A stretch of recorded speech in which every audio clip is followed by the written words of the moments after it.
Now this example that I'm going to do before you here assumes that you've already practiced some synthetic division or long division, because those are to be tools that we can use to help us discover some more zeros. So by example, I have a function here, and I'm also told that 3 is a zero of that, which means that there's a factor in here, and one of its factors is x minus 3.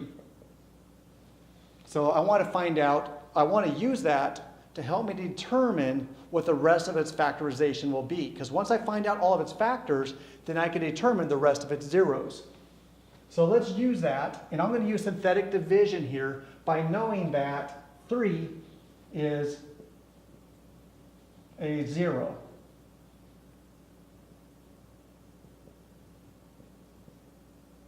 Again, this assumes that you've practiced and understood long division and synthetic division. Drop down to 2. 3 times the 2 is a 6. Minus 3 plus a 6 gives me a positive 3. 3 is a 9.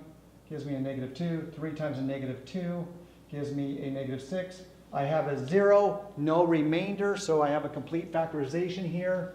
By using this, I know that one factor is x minus 3, which is what I was given.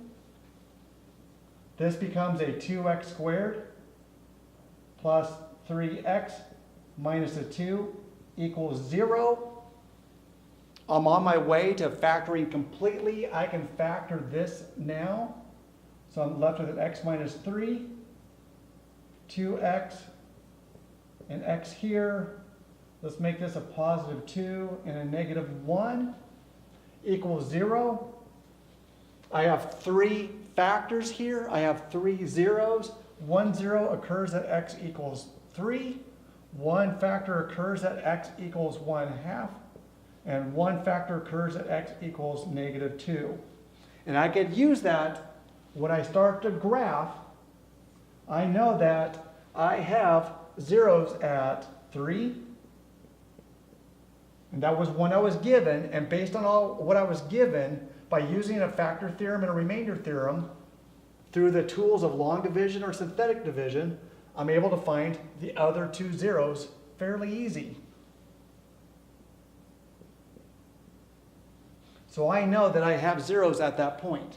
And then again, looking at its end behavior, its rising to the left, the number of turns and so forth, I could say that I have a graph